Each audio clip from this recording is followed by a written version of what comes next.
Bonjour les Jedi et bienvenue sur Star Wars Artefact. Mon nom est Dominique, alias Lord Doom, et aujourd'hui, nous faisons la revue du Darksaber édition Legacy, tel que nous avons pu le voir dans la série de Mandalorian. Avant d'aller plus loin, n'oubliez pas de vous abonner à la chaîne, de cliquer sur la petite cloche afin de recevoir des notifications et de liker la vidéo afin de m'aider à poursuivre mon travail. Vous pouvez également me suivre sur Facebook, Instagram et Twitter.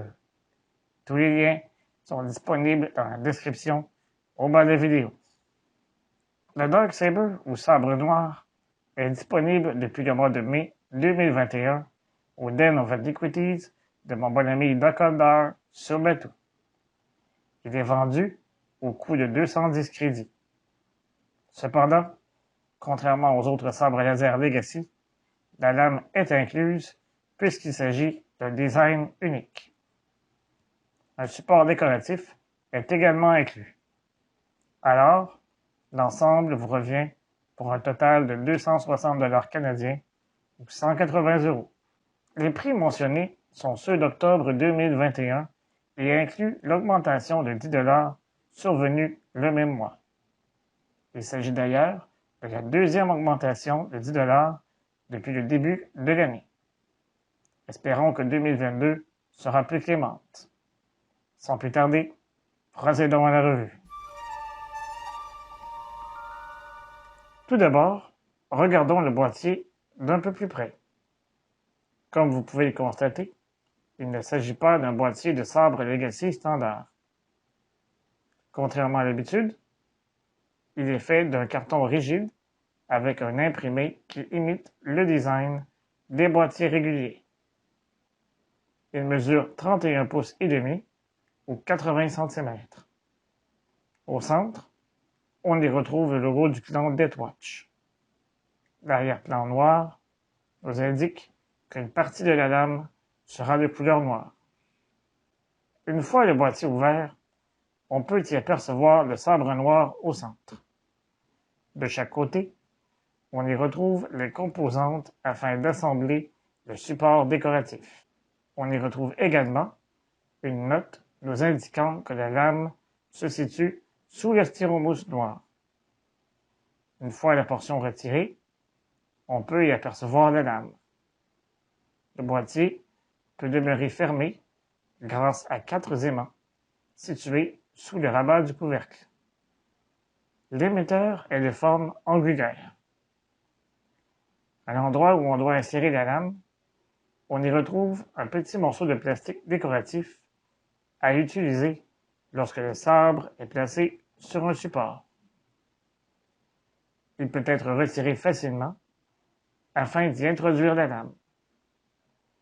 Sur les côtés, on y retrouve 4 lignes blanches qui sont censées s'illuminer lorsque le sabre est activé. Nous y reviendrons plus tard. À l'avant, on y retrouve un petit bouton qui nous permet de libérer la lame lorsque l'on veut la retirer. À l'arrière, on y retrouve la garde qui sert à protéger la main de celui qui manipule le sabre. Au niveau de la poigne, on y retrouve le bouton d'activation. Les portions surélevées sont recouvertes d'une matière adhérente et améliorent considérablement la poigne. Les portions luisantes sont tout simplement faites de plastique. À la base du sabre, on y retrouve un anneau CoverTech, contrairement au modèle de la série qui utilise plutôt un anneau métallique.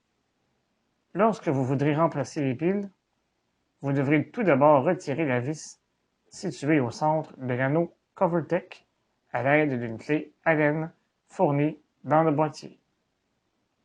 Ensuite, vous n'avez qu'à tirer sur le pommeau pour libérer le compartiment des piles. Le sabre requiert 3 piles AAA. La lame est faite d'un plastique rigide et mesure 30 pouces de long, soit 76 cm. Cependant, si on exclut la portion qui entre dans l'émetteur, on obtient une lame d'environ 27 pouces ou 69 cm.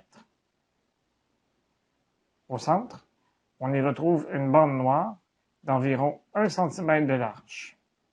Pour moi, il s'agit de la plus grande déception à propos de ce sabre. La portion noire aurait dû être beaucoup plus large afin de reproduire plus fidèlement la lame telle qu'on l'a vue dans la série. Je crois qu'il serait facile de corriger ce problème, mais pour l'instant, rien n'indique que Disney a l'intention de rectifier le tir. Le support inclus dans le boîtier est le même que ceux qui étaient offerts avec les sabres Disney Park. Malheureusement, je suis d'avis qu'il n'est pas du tout adapté pour le sabre noir. J'ai donc décidé de demander à mon ami Ryan, de chez Red 5 Customs, de m'en fabriquer un selon mes exigences. Selon moi, le look est nettement supérieur. Une fois le Darksaber allumé, on entend les sons propres du sabre.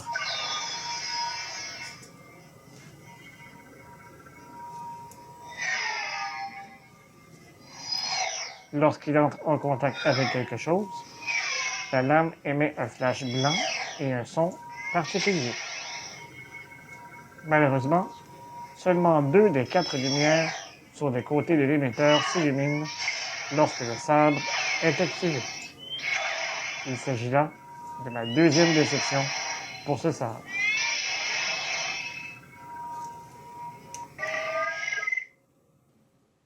Même s'il n'est pas parfait, le sabre noir demeure une pièce à posséder dans sa collection.